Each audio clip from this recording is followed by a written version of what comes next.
Albert Einstein famously remarked in a conversation with Werner Heisenberg, he said, you know, in the West we've built a beautiful ship and in it has all the comforts.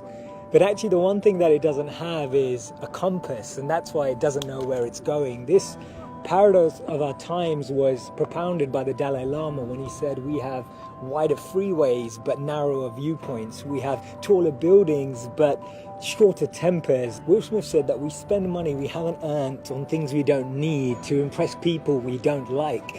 And it's phenomenal how the same technology that brings us close to those who are far away takes us far away from the people that are actually close. 30 billion WhatsApp messages are sent per day, but 48% of people say that they feel lonelier in general.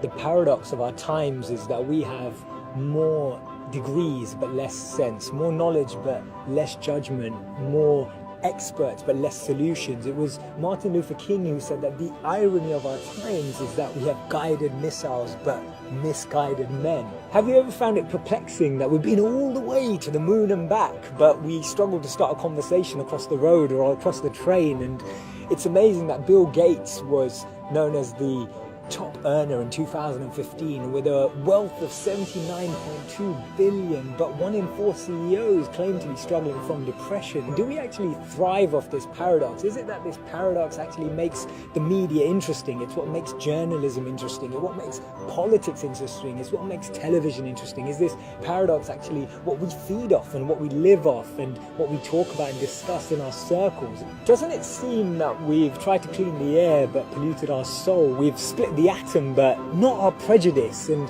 we're aiming for higher incomes but we have lower morals. So I'm hearing you ask, how do we bring a change? How do we dissect this paradox that exists in our lives? And it starts by us, each of us, pressing pause, pressing reset, and then pressing play again, taking a moment to become more conscious, taking a moment to become more aware, taking a moment to really reflect on the consequence, the implications of a misplaced word, of an unnecessary argument that we all know we didn't need to have, or to speak to someone just slightly differently, in a different tone, in a different voice, in a different empathy, with a different perspective, just to really connect with people on a different level. This thinking out loud started from Albert Einstein, and I'll track back to him when he actually said that the problems we have today can't be solved with the same thinking we used when we once created them. So actually we need to research alternative teachings. We need to dig into those ancient books of wisdom. We need to go back to understanding if there's anything written in those creased pages of time that can actually reveal